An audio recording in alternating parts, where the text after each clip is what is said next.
Selamat pagi, salam sejahtera, salam sehat untuk kita semua. Firman kehidupan pagi hari ini dalam 1 Korintus 4 ayat 4. Sebab memang aku tidak sadar akan sesuatu, tetapi bukan karena itulah aku dibenarkan. Dia yang menghakimi aku ialah Tuhan. Saudara-saudara yang dikasihi Tuhan Yesus Kristus, mungkin kita pernah mengatakan atau berbuat sesuatu di luar kesadaran kita, tanpa kita sadari bahwa orang lain sudah tersinggung, sakit hati, di tengah-tengah keluarga, sahabat kerja, dan bahkan dalam persekutuan jemaat pun. Demikian juga jemaat Korintus adalah jemaat yang mengutamakan kemegahan, jabatan, dan hikmat dunia. Sikap mereka yang memakai pola pikir ukuran pikiran manusia sendiri dalam menilai orang lain. Sehingga Paulus pun merasa dihakimi. Dan sikap sebagian anggota jemaat Korintus pun membuat Rasul Paulus merasa direndahkan dan diragukan otoritas panggilan kerasulannya. Nampaknya Rasul Paulus merasa dianggap kurang punya harisma atau kurang pintar dan kurang berhikmat menurut keinginan mereka bila dibandingkan dengan Apolos. Hal semacam inilah muncul karena Paulus tidak memakai gaya bahasa atau kata-kata yang indah atau ungkapan-ungkapan yang menurut standar hikmat dunia dalam memberitakan firman Tuhan.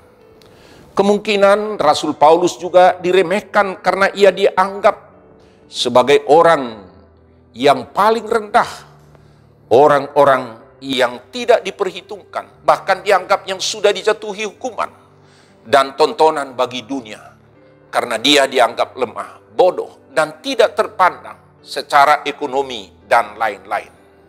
Sehingga jemaat Korintus pun meragukan panggilan kerasulan daripada Paulus dan pelayanannya pun, karena mereka beranggapan bahwa diri mereka lebih hebat, lebih pintar, lebih berharga, dan lebih diberkati secara ekonomi. Itu bisa kita lihat dalam 1 Korintus 4 ayat 9 sampai ayat 13. Saudara-saudara, firman kehidupan pagi ini menyapa kita bahwa sebab memang aku tidak sadar akan sesuatu, tetapi bukan karena itulah aku dibenarkan.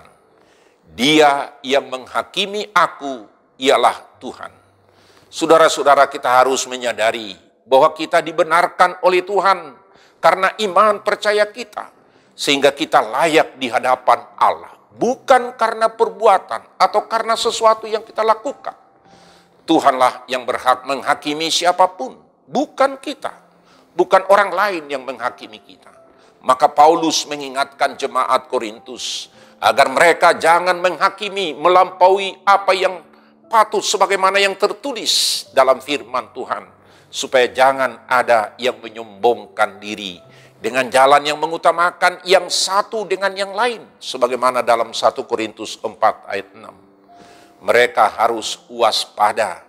Jangan menjadi sombong atau merendahkan orang lain. Dan jangan mempermalukan orang lain, sehingga menghakimi Paulus berdasarkan ukuran mereka sendiri. Demikian juga saudara-saudara dalam kehidupan kita sehari-hari. Mungkin tanpa kita sadari, seringkali kita jatuh ke dalam dosa kesombongan, atau merasa kiri kita lebih hebat dan merendahkan martabat orang lain. Karena kita mungkin lebih mampu, mungkin kita lebih memiliki dari orang lain. Maka Paulus mengingatkan agar mereka jangan lupa bahwa segala sesuatu yang mereka miliki, yang ada pada kita, yang ada pada jemaat, apapun itu bersifat harta materi, bersifat kekayaan, bersifat keberhasilan, kehebatan, kepintaran, dan kemampuan yang mereka peroleh, atau yaitu menjadi kebanggaan. Itu semua adalah anugerah dan pemberian Tuhan semata, sebagaimana dalam 1 Korintus 4 ayat 7. Paulus dan Apolos hidup dalam kesusahan, dalam kerendahan dan penderitaan demi melayani jemaat untuk memberitakan firman Tuhan bagi jemaat Korintus yang sebagai jemaat yang kaya, yang pintar, dan yang sejahtera, sebagaimana dalam 1 Korintus 4 ayat 6, 9, dan 13.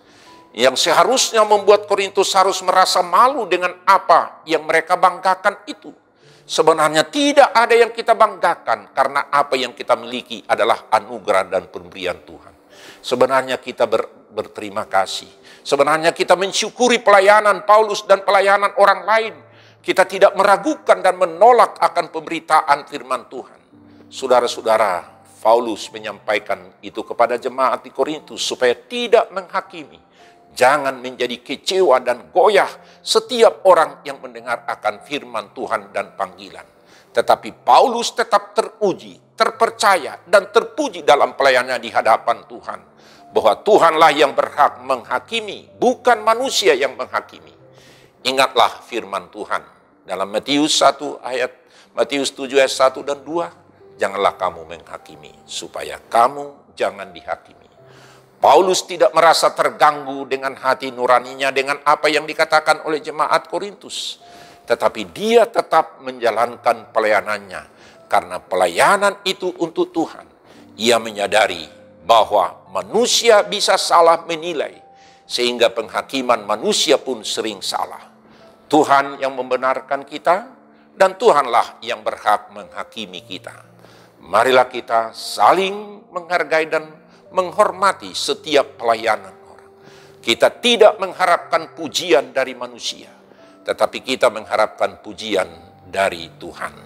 Tuhan memberkati kita dalam setiap karya dan pelayanan dan pekerjaan kita. Amin. Mari kita berdoa. Terima kasih Tuhan atas kasih karunia Tuhan dan pemberian Tuhan, dan semua talenta dan karunia yang Tuhan berikan kepada kami, kepada setiap orang yang berbeda-beda dan karunia dan talenta untuk melayani. Kiranya Tuhan yang senantiasa memberkati setiap kami dengan karunia talenta kami masing-masing dalam pekerjaan, dalam tugas kami masing-masing. Itu semua untuk kemuliaan Tuhan.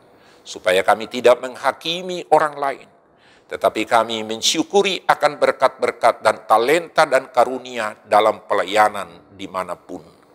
Sebagaimana yang disampaikan oleh firman Tuhan, kami tetap menghargai dan menghormati pelayanan orang yang menyatakan kasih dan karunia Tuhan. Kiranya kami tetap saling mendukung dan saling menopang dalam setiap pelayanan dan karunia dan talenta setiap orang yang Tuhan berikan. Terima kasih Tuhan, berkatilah kami dalam setiap langkah dan pekerjaan kami masing-masing. Di dalam nama anak-Mu Tuhan Yesus Kristus, Tuhan dan Juru Selamat kami yang hidup. Amin. Anugerah Tuhan kita Yesus Kristus dan kasih setia Allah Bapa dan persekutuan Roh Kudus kiranya menyertai saudara-saudara sekalian. Amin. Salam sejahtera, tetap prokes, Tuhan menyertai kita semuanya. Amin.